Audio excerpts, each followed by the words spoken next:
It is a dismal day in September as I arrive in Dunedin, leaving my beloved family in Melbourne. If I had not engaged to stay for 5 years, I would have turned my back and been away within a month. But I am enthralled in the knowledge that once established in this colony, my lovely wife Eliza Jane Guise, our 4 dear children, and Eliza's sister Mary Allaine will follow me here. 1 year later, our darling Alice is born in Dunedin. While out walking with my sons, our attention is drawn to the charming view of the Pacific Ocean and the lake-like harbour which encompasses Dunedin. The area fascinated me.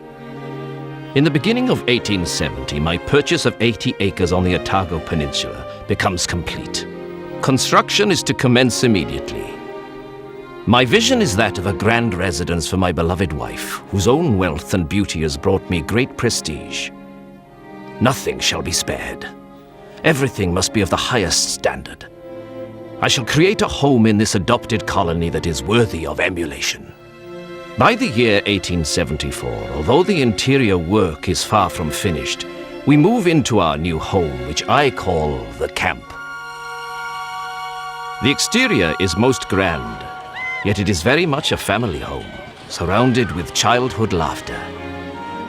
I begin to miss this as my commitments place me elsewhere. 4 years pass, and we are gifted with a 6th and adoring child, Gladys. We lovingly call her Baby. As time has passed, I fear my children are growing up thinking I am one of the richest men in the world, owning a castle in New Zealand. This is far from the truth. They must realize it is no use hoping further to milk the cow. Apoplexy appears to have been the cause of Eliza's death. She became unconscious the minute she was seized with a fit. Within 2 hours, she was no more. After parting from her on going to Melbourne, I never saw her again. No one knows how I have suffered. Darling Baby won't go further than the door of the room in which her poor mother died.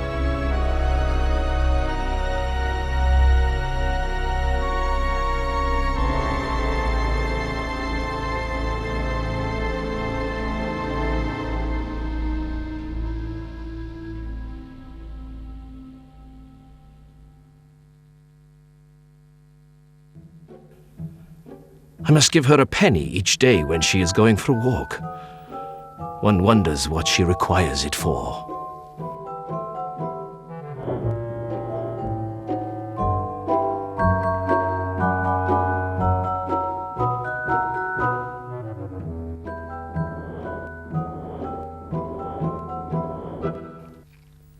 Death, like a mighty tyrant strong, has aimed a fatal blow and laid Our Lady Larnach low. On Saturday next, Miss Allaine and I are to be married. There are people who have objections to a man marrying his deceased wife's sister, but my case is a very peculiar one. When my late wife was taken away, she left her sister a guardian to our little daughter. This is a true marriage of convenience.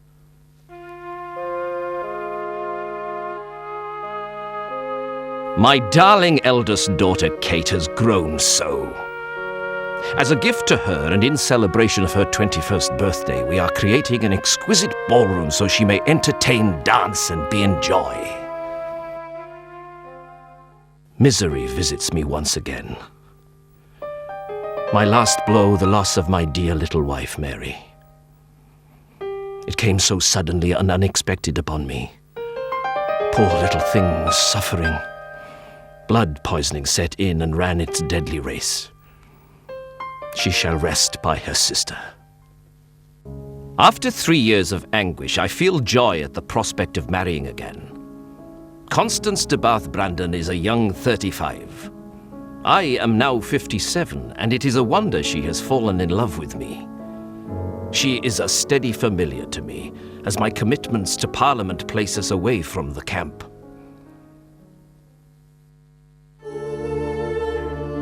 Family troubles have knocked me more than anything, And I have had a big one to bear of late by the death of my dear good and treasured daughter, Kate. Her death has been a great blow to us all.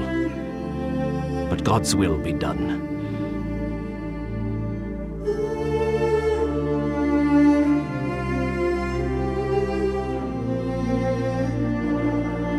Mr. Speaker, I beg to move the adjournment of the House. Owing to the death of a member of Baker under the most distressing circumstances, I can say no more.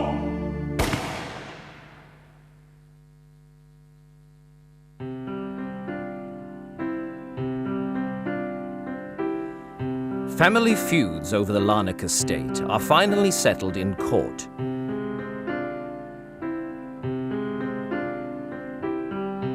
Sadly, most of the furniture and chattels were sold, and the family neglects the castle. For some time, the castle and the charming grounds offered a retreat to a community of Dominican nuns. In 1906, the estate is sold by Donald Larnach, thus marking the end of an era. Purchased by the government, it was used as a mental asylum and housing for shell-shocked soldiers up until 1918.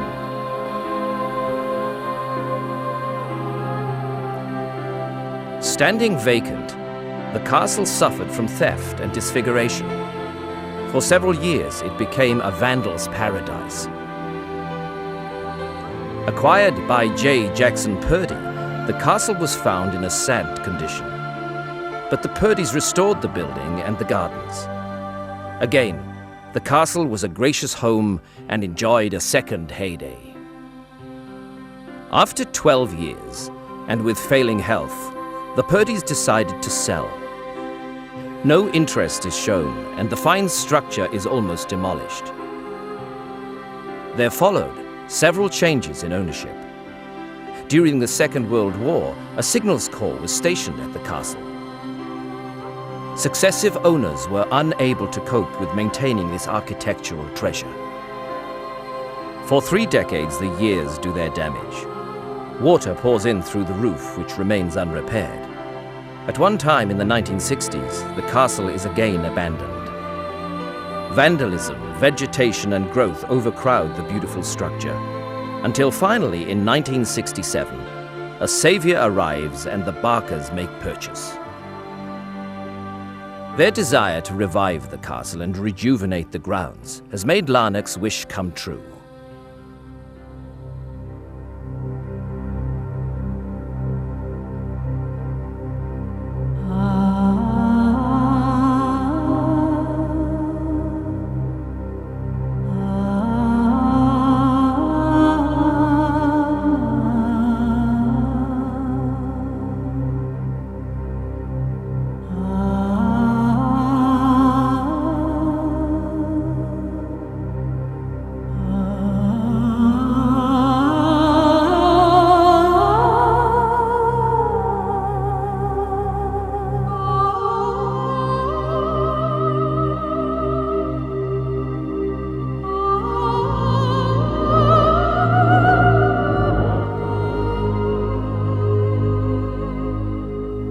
Dunedin and the Otago Peninsula are renowned for their mystical and emotive ambience, wildlife, the extremely changeable weather, and a true treasure on top of the hill, Larnach Castle. The mysteries that engulf Larnach and his castle are still prevalent today. For thousands of people visiting the castle, their imaginations have been put to the test as they encounter stories of ghost-like figures and strange happenings that have surrounded the castle in truth and myth for decades.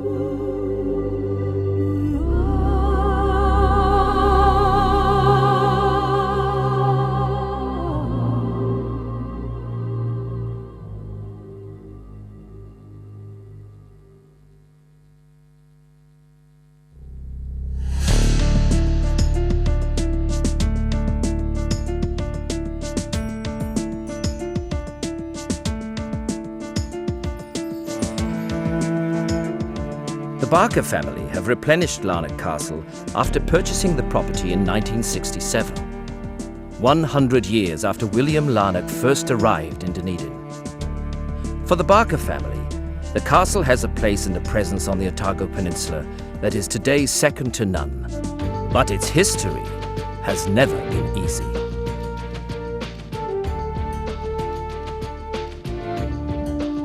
It starts with Larnach's exquisite taste that took him to the four corners of the world to obtain building materials and furnishings for his castle in the far south of New Zealand.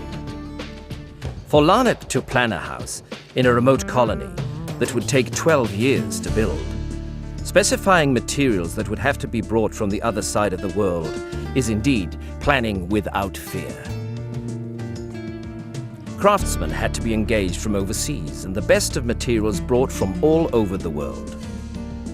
Marble from Italy, glass from Venice, tiles from England, mosaic from Belgium, slate from Wales and wood from everywhere, at a time when sailing ships took several months to make the journey and their arrival could not be guaranteed.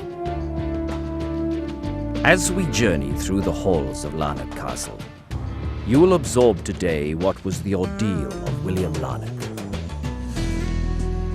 The rooms in which they lived.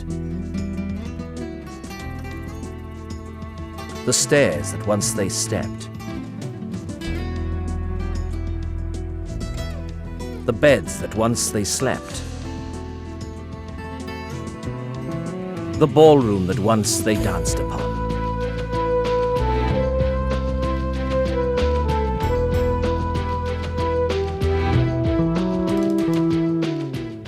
The contents of the castle had been sold a century ago. Over recent years, Margaret, Sophie and Norcombe have searched far and wide to recover parts of the legacy which William Larnach had devoted his life to. From a bath, chandeliers and a Canterbury, the job of recovery was challenging, but Margaret and the family's passion were to win the day. The style of the building is Gothic Revival, which was the height of fashion in Europe at the time, with the influence of colonial-style verandas surrounding the first two floors. These were originally open verandas, but when the family moved in, they found it too cold, so the verandas were glassed in shortly after.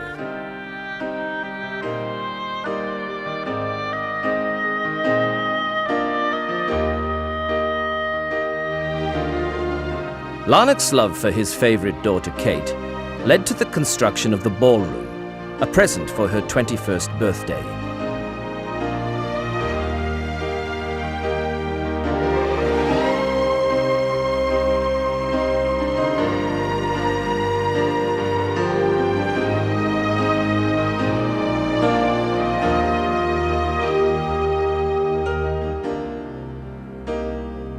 She died tragically of typhoid shortly afterwards.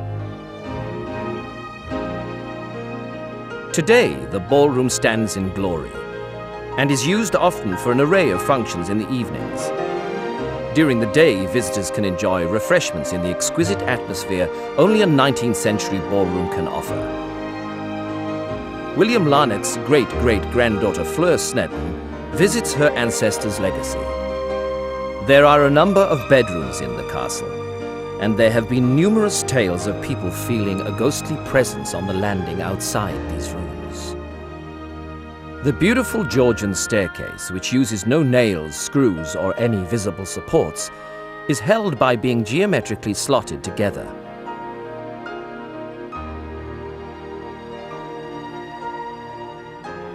From the third floor, you can climb the 29 steps to the tower. From here, you can see the lay of the land, the gardens and the peninsula. You can almost visualize Larnach standing here looking over his piece of paradise.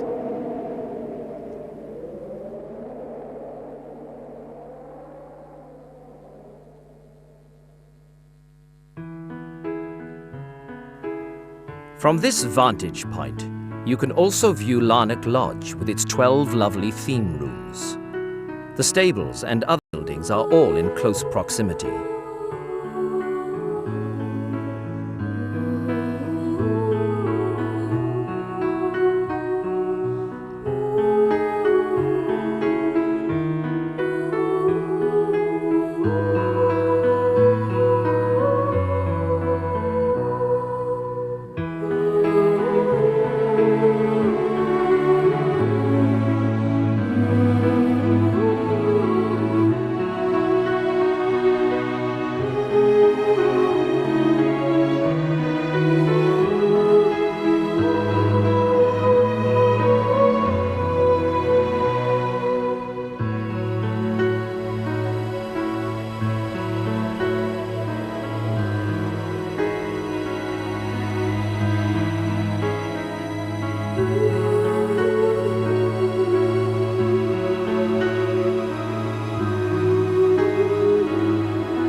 Music would pave the way for many years for the family, as did William's passion for excellence from his children.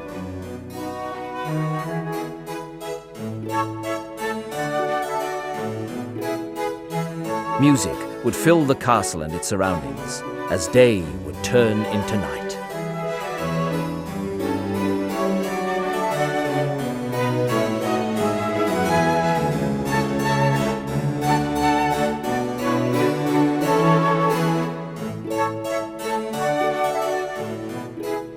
There are numerous rooms within this grand building: the library, ladies' drawing room, dining room, and even a butler's pantry.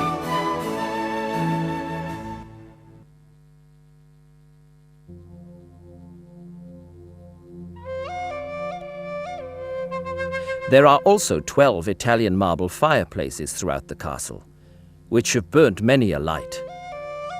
Amazing detail of craftsmanship is abundant in the castle, as many artisans contributed their unique talents to the architectural style of the castle. The garden has been, with tender hands, transformed over the years. The rainforest, rockery, and serpentine walk are all part of this amazing landscape.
There are features in the gardens that appeal to the younger visitors, like Alice in Wonderland. Margaret's vision is for the garden to be another Eden in the South Seas.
story of the Larnach family can be experienced through an historical working room on the ground floor of the castle.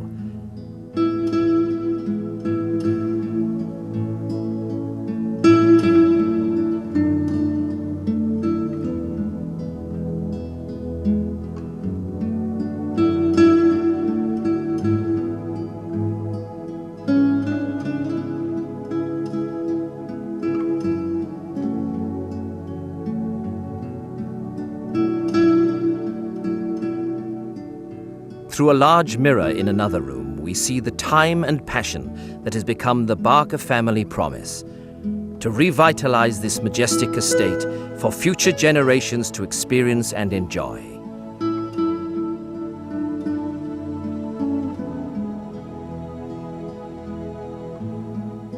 As you walk around the castle and its grounds, you will appreciate in wonder the days when horse-drawn coaches pulled up outside this grand building. Friends and family would take time out to enjoy a picnic or just sit and relax in the gardens. Today, more than ever, visitors to Larnach Castle still take a moment to reflect and enjoy the many moods that this landscape has to offer.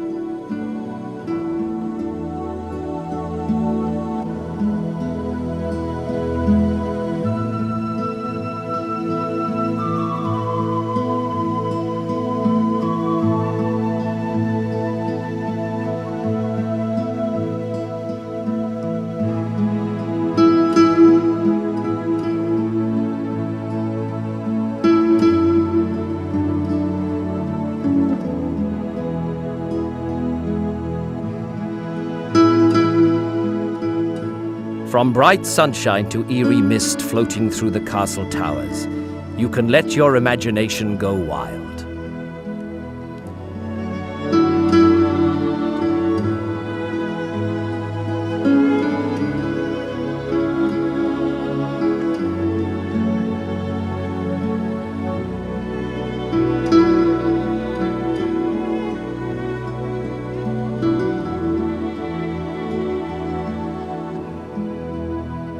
For a keepsake, you can purchase a memento from the gift shop, a reminder of your visit to this mystical place in the South Seas.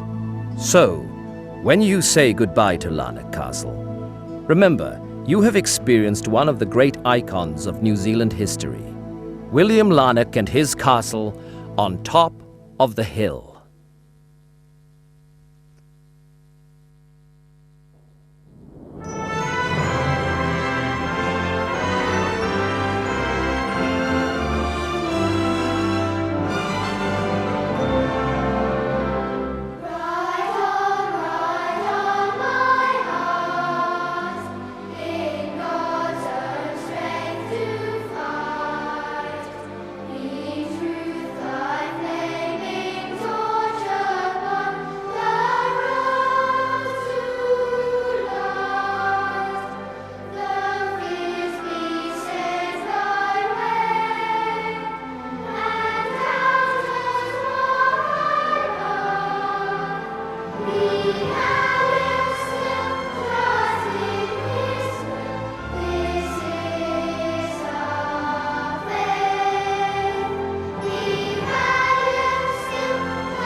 very young then.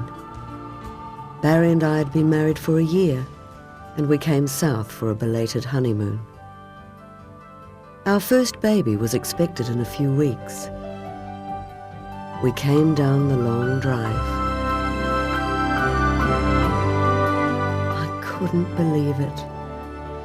A castle in New Zealand. I was just astounded by the workmanship.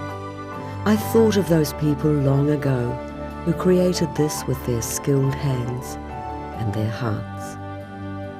To me, the castle was more than the sum of its parts, possessing its own spirit. I was entranced.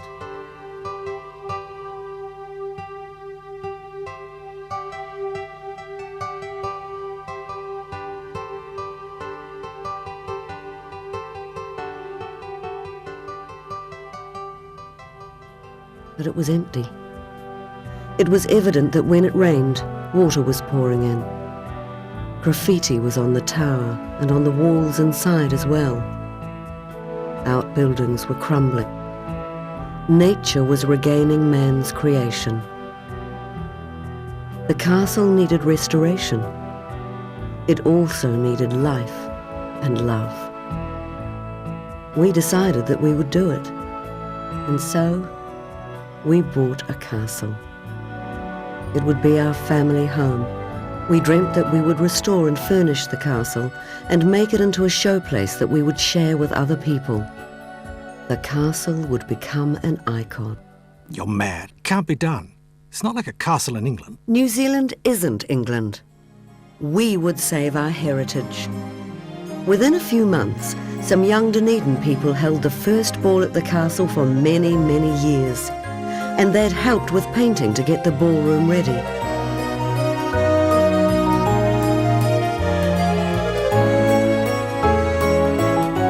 Our daughter Sophie, and then a son Norcombe were born. From my father, I had learned handyman skills and a love of history and architecture. From my mother, I learnt the love of and skills of gardening. In the early days, we did much of the restoration work ourselves. It was a particular thrill to bring back original items from the castle, bought at auction. The castle had its first coat of paint for more than 40 years. Our children grew up here. Norcombe shovels crusher dust onto our monogrammed trailer.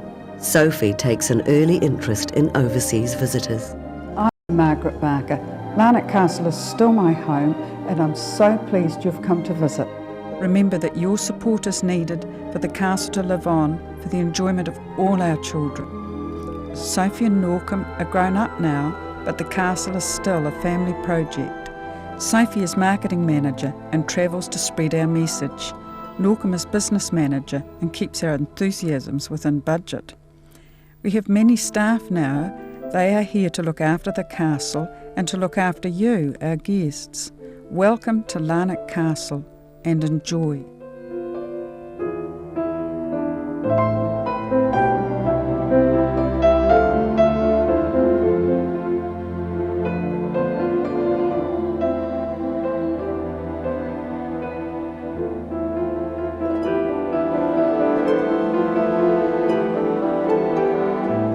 And now I have another dream, to create a great garden on this wonderful site.